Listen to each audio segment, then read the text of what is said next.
အားလုံးပဲမင်္ဂလာပါခင်ဗျာဒီကနေ့ကျွန်တော်မိတ်ဆွေတွေကိုရှင်းလင်းလုပ်ပေးချင်တာတော့ကျွန်တော်တို့ AI software နဲ့ပေါ့နော်တက်ဖို့ထိုးလို့မတက်သေးတဲ့မိတ်ဆွေတွေအတွက်ဒီကနေ့ကျွန်တော်တက်ဖို့ဘယ်လိုထိုးရတာလဲဆိုတာကိုရှင်းလင်းလုပ်ပေးသွားမှာပဲဖြစ်ပါတယ်ကျွန်တော်အခုထုတ်ပြမှာတော့ဒီ Gemini AI software ပဲဖြစ်ပါတယ်ဒီ software လေးမိတ်ဆွေတို့သုံးပြပြီးတော့ကျွန်တော်ပုံလေးထုတ်ပြပေးမှာဖြစ်ပါတယ်တကယ်လို့မိတ်ဆွေတို့က prompt ရေးလို့မကျွမ်းသေးတဲ့သူတွေဆိုရင်တော့ဒီနေရာမှာကျွန်တော်ခဏလေးနှိပ်ပြပေးမယ်နော်โอเคဒီမှာကျွန်တော်တို့ပုတ်ထိုးခြင်းနဲ့ဆိုရင်တော့ဒီမှာနှိပ်ပြီးတော့ကျွန်တော်တို့ကကိုထိုးခြင်းနဲ့ပုံစံကိုကျွန်တော်တို့ကဒီမှာစာရေးပေးရမှာဖြစ်ပါတယ်တကယ်လို့မိတ်ဆွေတို့ကကို plot ရေးလို့မကျွမ်းသေးတဲ့သူတွေဆိုရင်ကျွန်တော်တို့ Chrome browser ထဲမှာကိုချိန်နေတဲ့ဓာတ်ပုံလေး copy ယူပြီးတော့ဒီမှာလာပြီးထိုးလို့ရတာဖြစ်ပါတယ်ဘယ်လိုလုပ်ရမလဲဆိုတာကိုကျွန်တော်နဲ့တူသွားကြည့်မယ်ဗျာโอเคဒါဆိုရင်ကျွန်တော် Chrome browser ထဲချက်မိသွားမယ်ပေါ့နော်โอเคဒါဆိုရင်ကျွန်တော်တို့ရဲ့ Chrome ထဲရောက်သွားပြီဆိုတော့ post search bar မှာမိတ်ဆွေတို့က top plot ဆိုပြီးတော့ဒီမှာကျွန်တော်ရေးထားတာစာရှိတယ်ဒီစာလေးမိတ်ဆွေတို့ဒီ post search bar မှာရေးပေးလိုက်ပါโอเคအခုလိုမျိုးရေးသွားပြီဆိုရင်တော့ဒီလိုမျိုးမျက်နှာပြင်ပြပေးနေမှာဖြစ်ပါတယ်ဒါဆိုရင်တော့ဒီ top plot ဆိုတဲ့ကျွန်တော်တို့ code လေးတွေကိုကျွန်တော်တို့ဝင်သွားပေးရမှာဖြစ်ပါတယ်เนาะဒါဆိုရင်ကျွန်တော်ဒီနေရာလေးတစ်ချက်နှိပ်မယ်โอเคဒီနေရာမှာပြီးရင်ကျွန်တော်တို့ပေါ်နေနဲ့ဆွဲလိုက်ပါဗျာဒီထဲမှာဓာတ်ပုံတွေတော်တော်များများရှိတယ်နော်မိတ်ဆွေချိန်နေတဲ့ဓာတ်ပုံတွေရွေးပြီးတော့မိတ်ဆွေထိုးလို့ရတယ်ယောက်ျားဆိုရင်လည်းယောက်ျားပို့ပေါ့နော်မိန်းကလေးဆိုရင်လည်းမိန်းကလေးပို့ပေါ့နော်ကျွန်တော်ကဒီမှာဥပမာအနေနဲ့ပေါ့နော်ကျွန်တော်ယောက်ျားပို့လေးတစ်ပို့တော့ထုတ်ပြပေးမယ်ပေါ့နော်ကျွန်တော်ကဒီပို့လေးချိန်နေတဲ့ဆိုရင်တော့လက်လေးနဲ့နည်းနည်းလေးဖိလိုက်ပါ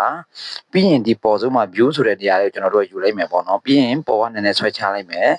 ကျွန်တော်တို့ဒီပေါ် copy ယူမှာဖြစ်တော့ဒီဘက်မှာ copy ဆိုတဲ့နေရာလေးကိုချင်းနေမယ်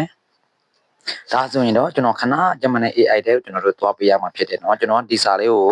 copy ယူလိုက်ပြီเนาะဒါဆိုရင်တော့ဒီပုံလေးကျွန်တော်ထုတ်မှာဖြစ်တဲ့အတွက်ခဏ AI software တဲ့ကျွန်တော်နှိပ်သွားမယ်ပြန်ထွင်မယ်ပြီးရင်ခဏကျွန်တော်တို့ Gemini AI တဲ့ကိုကျွန်တော်ထပ်သွားမယ်ပေါ့เนาะ Okay ဒီမှာဒီ software ပဲဖြစ်ပါတယ် Okay ပြီးရင်ခဏကျွန်တော်တို့ယူလာတဲ့ copy ကိုဒီနေရာမှာကျွန်တော်တို့အလက်ချပေးရမှာဖြစ်တယ်เนาะโอเคဒါဆိုရင်ကျွန်တော်ချလိုက်ပြီဒီပေါင်းလက္ခဏာလေးမိတ်ဆွေတို့ချင်းနေမယ်ဒီမှာမိတ်ဆွေချင်းနေတဲ့ဓာတ်ပုံတွေပို့လာရွေးလိုက်ပေါ့နော်ဒီမှာဓာတ်ပုံဆိုတဲ့နေရာလေးချင်းနေမယ်ဒီနေရာမှာကျွန်တော်ဥပမာနေနေပေါ့နော်မိမိချင်းနေတဲ့ဓာတ်ပုံလေးတပို့တော့ဒီမှာရွေးပေးလိုက်ပါပြီးရင်ဒီဘက်ကဒန်းဆိုတဲ့နေရာလေးကိုထည့်နှိပ်ပါဗျโอเคနှိပ်ပြီးပြီဆိုရင်တော့မိတ်ဆွေဒီမှာမြားလေးကိုကျွန်တော်တို့နှိပ်ပေးရမယ်နော်ဒါဆိုရင်တော့ခဏလေးစောက်ပေးပါဒီပုံနဲ့ကျွန်တော်ဒီစာနဲ့ခဏကျွန်တော်အမိုးပုံလေးကိုဒီမှာကျွန်တော်ထုတ်နေတာဖြစ်တယ်ခဏလေးကြောက်ပေးပါဒီနေရာမှာလိုက်ကောင်းရင်ကောင်းသလိုများတယ်နော်โอเคဒီမှာပုံရသွားပြီနော်မိတ်ဆွေဒီထဲမှာကျွန်တော်တို့ပုံလေးကိုကျနေတဲ့ပုံရွေးပြီးတော့ဒီ software နဲ့မှာမိတ်ဆွေတို့ထိုးလို့ရတာဖြစ်ပါတယ်ဗျာဒါဆိုရင်မိတ်ဆွေစိတ်ကြိုက်ဖြစ်သွားပြီဆိုရင်တော့ဒီပေါ့ဆို download ဆိုတဲ့နေရာလေးကိုတစ်ချက်လောက်နှိပ်ပေးလိုက်ပါ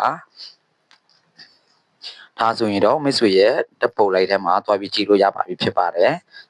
ကျွန်တော်ရဲ့တက်ပုံလိုက်ထဲမှာတစ်ချက်လောက်သွားကြည့်မယ်ဗျာ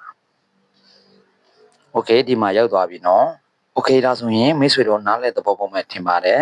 AI နဲ့သက်ပုံထုတ်ခြင်းတဲ့မိတ်ဆွေတွေ